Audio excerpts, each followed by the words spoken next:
Welcome to the big daddy of the Botnia range, the Targa 46, the top of the tree, the flagship. And it may be the biggest boat in the range, but it will of course still perform because with the largest IPS engines, it will crack 40 knots. And there's some really clever stuff going on with the layout of the accommodation and a surprise in there as well. So let's get on board and see what around £1 million of this spec of Targa gets you. I'm Jack Haines, welcome to YachtBuyer.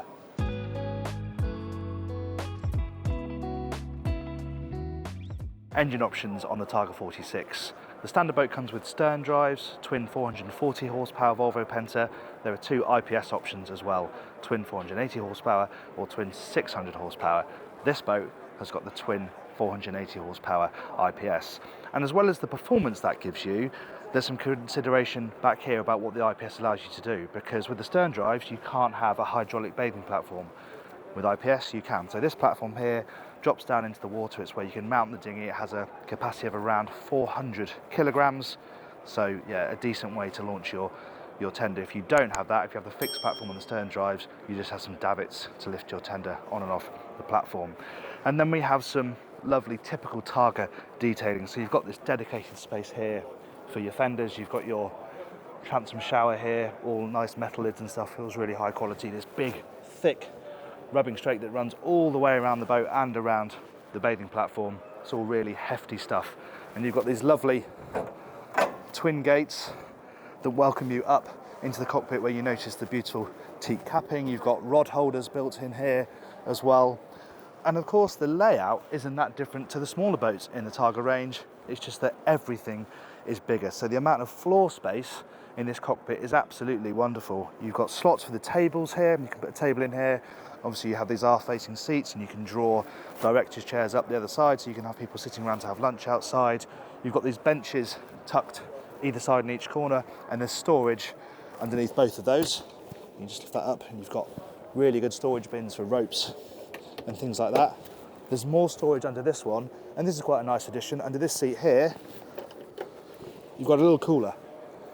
So if people are relaxing out here in the cockpit, they've got a nice space to chuck drinks, things like that. It's all drained, of course, so you can let that drain out if you need it to. Now you can have a joystick on the stern drive version of the boat, because with IPS really is where it works best.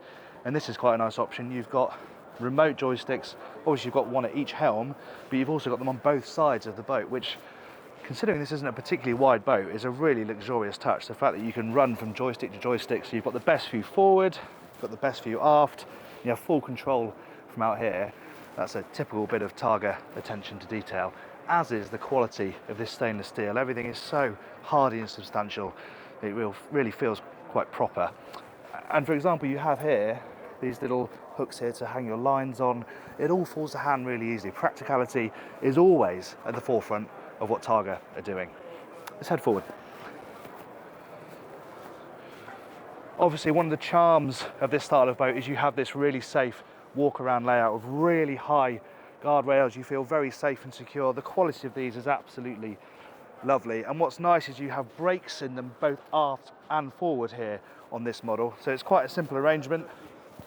You have this lovely mechanism here. It's really simple, really satisfying to clink into place. It's like cocking a shotgun.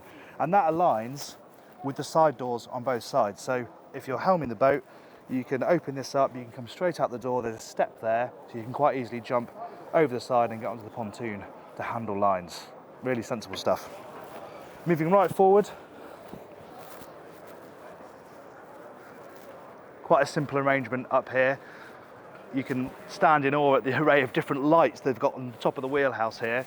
You know, typical sort of Scandinavian touch, that you've got the floodlight, spotlight, you've got the headlight, it's all up there, meaning you can find your way when you're edging into an island in the archipelago. But again, it's very practical and it's very safe. So we have good access here to the anchor locker and the chain, and then this quite nice arrangement where you have this bar here that rotates over, so you have something to step onto. If you are nose onto a beach or onto an island, you can put your foot on that bar and step onto the bow of the boat. Obviously the decks are symmetrical, so it's exactly the same on the port side. So from here, let's head up to the Flybridge. Up here then, this being the flagship of the range, we have a bit more space to play with when it comes to the Flybridge. You can have Flybridge on the smaller Targas, but they're generally just raised seating positions, whereas this has got a sofa, a place to sit out. You have a two-way backrest, so you can create a bit of a chaise longue here that faces into the seating. Again, there's a slot for a table which stows really neatly under this bit of sofa here. So it is more of a socialising space than the smaller boats in the range. You also have a perfect spot for your life raft just after here, where you want it really nice and exposed and easy to get to. But of course, an important part about this area is it gives you a really fantastic outdoor driving space. I love the view forward on a Targa, where again you've got all the lights dotted around, all of the equipment, and then that bow that you can see just in the distance, but you have perfect sight lines all around. I mean, we have those joysticks down in the cockpit, but you have such a good view from up here. Of course, you have your IPS joystick here as well, that from here you can pretty much see the extremities of the boat, so you could still berth the boat from up here if you wanted. You just got the flexibility of having those docking stations as well. The upholstery is a little bit cross-channel ferry for my liking, but of course you can change that if you want to. Let's go and have a look at the interior. There's a sliding door into the main salon here, and you're just hit with this lovely waft of teak. It smells absolutely fabulous in here. It's incredibly warm and cosy and inviting, and of course spacious, because this is the biggest boat in the range. And the layout of the accommodation on this boat is really clever, and there's something quite special later on that we need to show you that they've brought in more recently. Starting down here though, we have an aft cabin, accessed via this staircase here.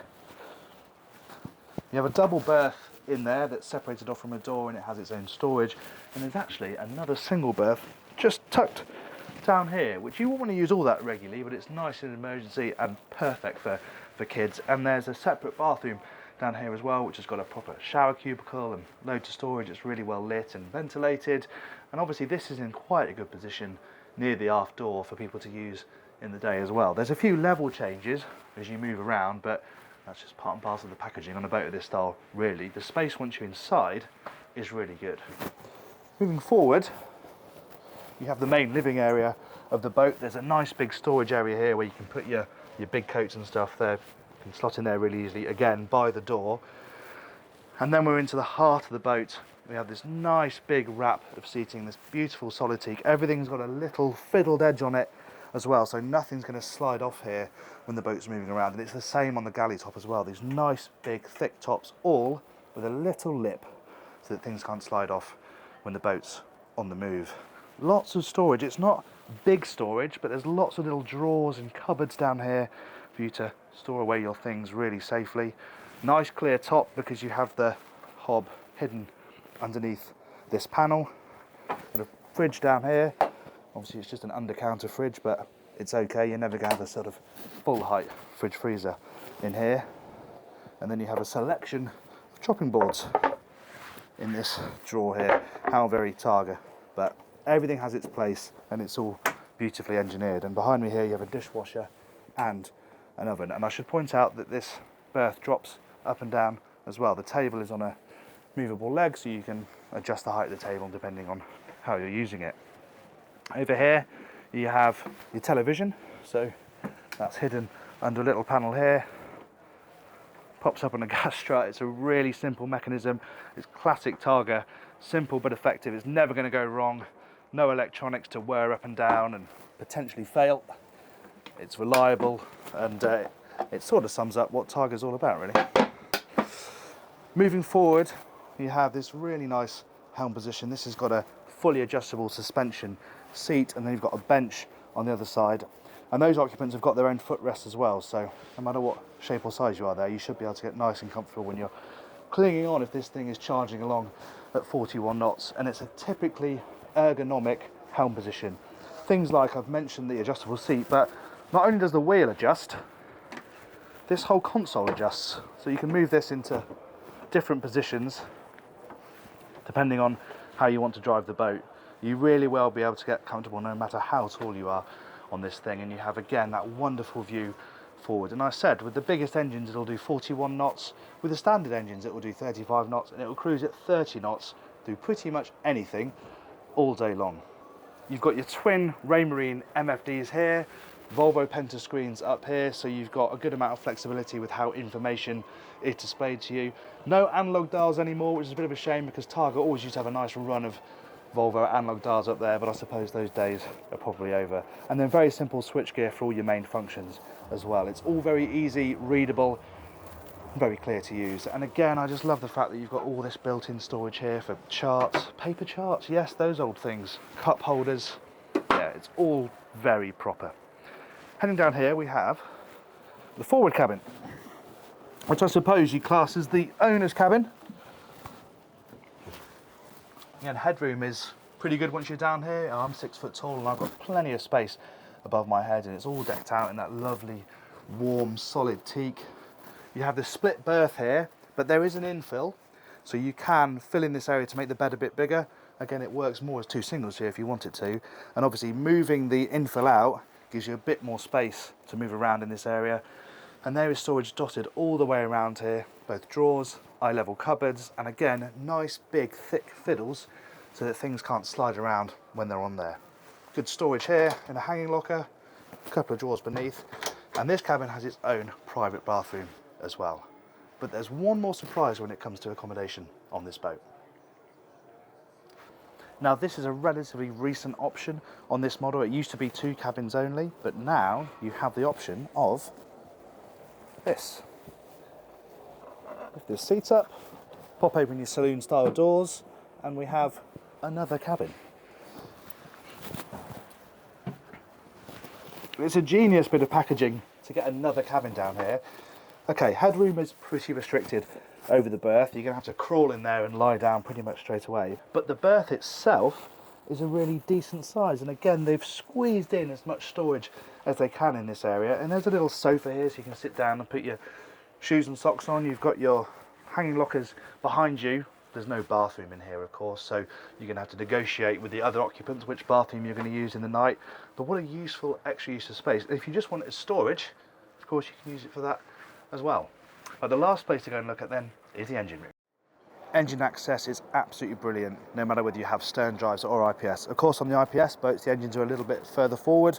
From the stern drives, they're butted right up against the transom. But either way, you've got really great access down to them, around them. There's so much space, in fact, that they've got dedicated storage space around them for folding bikes. And they've even worked some storage into the lids here. This is where the director's chair lives. They're on these zip bags here that you can pull them out, put them on deck and stow them away really easy. Of course, both of these panels lift up, so you have unbridled access to both engines, and the layout and the engineering down there is absolutely top drawer. There you go then, the big Botnia, the Targa 46. I do hope you enjoyed that video. But of course, what you really want to know is what it's like to drive. And we're going to find that out for ourselves because there's one of these coming to the UK in the spring and we're top of the list to drive it. So look out for that video coming along very soon. If you want to watch more videos from us, then you can click up here in these boxes. And if you'd like to subscribe, which I hope you do, please click up here. Thanks for watching.